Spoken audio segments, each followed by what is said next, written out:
Et si, soudain, la Pologne découvrait qu'elle ne pouvait plus compter sur ses alliés?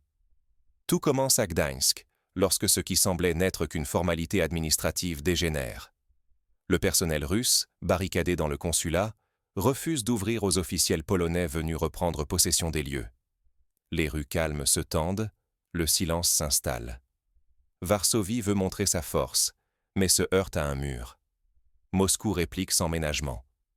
La Russie menace carrément de détruire l'ambassade polonaise à Moscou si Varsovie ose aller plus loin. Ce n'est plus un simple incident, c'est une rupture totale des règles diplomatiques. Au cœur de cette tension, un fait passe presque inaperçu. Un missile russe frôle la frontière polonaise. Pourtant, Varsovie ne dit rien. Pas une déclaration, pas un appel à l'OTAN. Ce silence glacé choque. Pour la première fois depuis la chute du rideau de fer, la Pologne se retrouve seule, face à la Russie, sans la certitude d'un soutien occidental. Tout peut basculer, humiliation nationale, perte de crédibilité, ou pire, confrontation militaire directe. Le choix est terrible, céder ou affronter une Russie prête à tout, même à briser les règles du jeu international. Comment en est-on arrivé là? Retour sur la montée de la tension, minute par minute, alors que chaque décision pèse sur l'avenir du pays. Quand la rhétorique musclée se mue en épreuve de force réelle. Depuis la seconde moitié de l'année 2025, la Pologne a durci son discours anti-russe à un niveau inédit. Les responsables polonais multipliaient les déclarations, exigeant des sanctions et promettant de résister à toute influence de Moscou. Varsovie entendait s'ériger en rempart inflexible de l'OTAN à l'Est, quitte à provoquer ouvertement la Russie. Dans une décision à la fois symbolique et stratégique, les autorités polonaises ont ordonné la fermeture du consulat russe à Gdańsk. Cette mesure, bien plus qu'un simple geste administratif, visait à affirmer la détermination polonaise sur la scène internationale. L'instruction fut sans appel. Les diplomates russes devaient quitter la ville, le consulat passait sous contrôle national. La crise ne se limita pas à l'expulsion. Varsovie revendiqua la propriété du bâtiment, invoquant des arguments juridiques et des précédents historiques, signe d'une volonté d'aller bien au-delà des usages diplomatiques. L'atmosphère s'alourdit brusquement quand la police accompagna les fonctionnaires polonais pour prendre possession des lieux. Contre toute attente, le personnel russe restant s'enferma à l'intérieur, refusant de céder ou de laisser entrer les autorités polonaises. Derrière ces portes closes se jouait bien plus qu'un simple conflit de procédure. Céder l'édifice serait pour Moscou une humiliation, une reconnaissance d'un fait accompli, jugé illégitime. Dès lors, chaque geste, chaque mot pouvait déclencher l'irréparable. La sécurité nationale, la réputation de la Pologne et l'équilibre régional étaient suspendus à un fil. Rapidement, la tension autour du consulat s'est propagée, faisant trembler tout l'échiquier diplomatique d'Europe de l'Est. Dans ce climat explosif, chaque acteur devait choisir ses alliances et ses mots avec une prudence extrême. Mais l'enjeu, pour Varsovie, dépassait désormais le simple affrontement verbal. Lorsque la Russie décide de répondre autrement que par des discours, l'escalade devient tangible et inquiétante. Au lendemain de la tentative polonaise de s'emparer du consulat russe à Gdańsk, Moscou abandonne les protestations de pure forme. Maria Zakharova, la voix du ministère russe des Affaires étrangères, martèle publiquement un argument ignoré par Varsovie. Ce consulat n'est pas un simple bâtiment, mais une réparation historique. Il avait été cédé à l'Union soviétique après la destruction du consulat russe durant la Seconde Guerre mondiale. Selon Zakharova, ce droit est incontestable, aussi bien dans la mémoire collective qu'au regard du droit international. Mais cette fois, la Russie va bien au-delà des mots. En moins d'une semaine, elle annonce l'expulsion de plus d'une centaine de diplomates polonais. Ce geste foudroyant, inédit depuis la fin de la guerre froide, paralyse presque entièrement le réseau consulaire polonais en Russie. Du jour au lendemain, des milliers de citoyens polonais, expatriés ou simples voyageurs, se retrouvent sans aucun recours. Les entreprises, privées de relais institutionnels, vacillent à leur tour. Varsovie est prise de court par une riposte qu'elle n'osait imaginer. Pourtant, le choc le plus déstabilisant ne fait que commencer. Une déclaration solennelle, retransmise sur toutes les chaînes russes, fait basculer la crise. Moscou menace ouvertement de raser l'ambassade polonaise si une nouvelle provocation survient.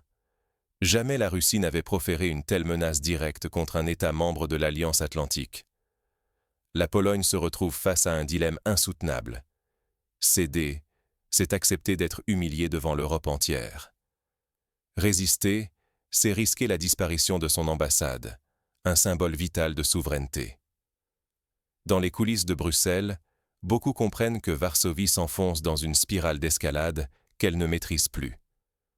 Les enjeux ne se limitent plus à un bâtiment.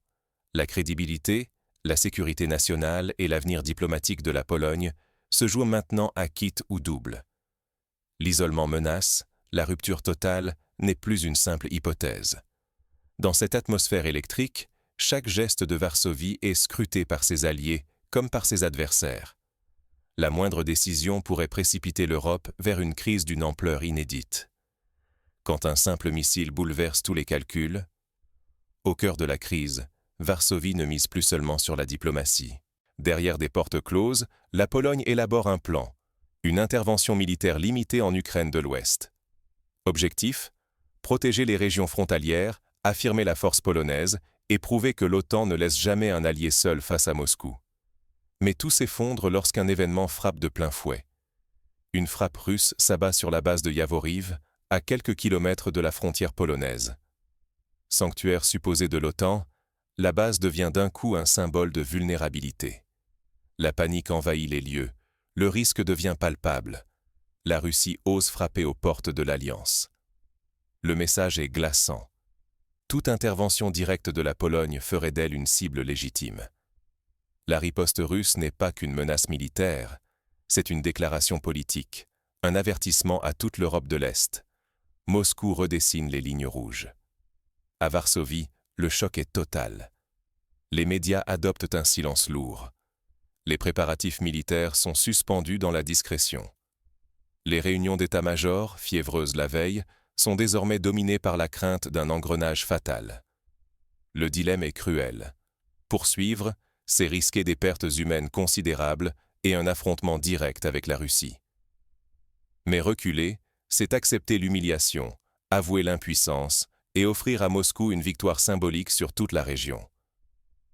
Jamais depuis la fin de la guerre froide, la sécurité et la crédibilité de la Pologne n'avaient paru aussi fragiles. Les citoyens, auparavant rassurés par l'OTAN, doutent désormais. Qui viendra défendre la frontière polonaise ? Face à ce double ultimatum, les dirigeants polonais doivent improviser. Comment éviter le piège russe sans perdre ce qui compte le plus ? La sécurité, l'honneur et l'avenir du pays. Mais pendant que Varsovie hésite, les regards se tournent vers Bruxelles et Washington, où chaque mot pèse lourd. L'heure des décisions irréversibles approche. Et si le véritable pouvoir, c'était d'oser l'impensable ? Le bras de fer autour du consulat de Gdańsk a mis à nu une vérité brutale. La Russie a remporté une victoire stratégique sans avoir à tirer un seul coup de feu sur le sol polonais. Face à la détermination glaciale de Moscou, Varsovie a plié, freinant net ses ambitions sur l'Ukraine occidentale. L'illusion d'une avancée polonaise s'est évaporée en quelques jours, sous la pression d'une menace qu'aucun dirigeant n'a pu ignorer. Mais l'impact de cette crise dépasse la simple rivalité.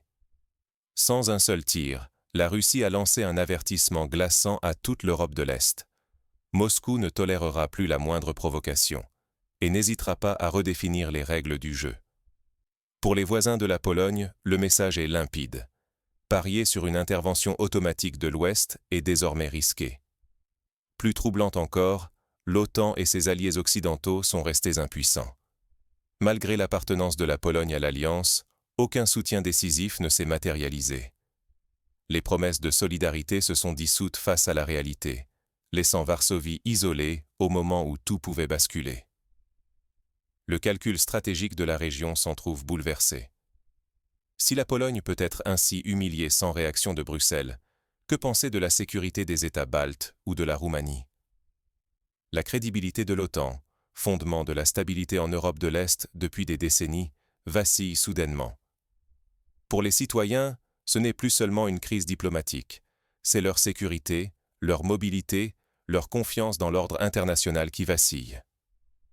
Dans cette incertitude, chaque capitale reconsidère ses choix, consciente que la Russie vient d'imposer un nouvel équilibre, où l'escalade ne passe plus forcément par la force, mais par une volonté politique implacable. La stupeur règne à Varsovie, mais l'heure des comptes approche. Les dirigeants polonais doivent maintenant affronter les conséquences de cette défaite silencieuse. Le monde a-t-il basculé sous nos yeux? Ce qui s'est joué à Gdańsk dépasse un simple affrontement diplomatique.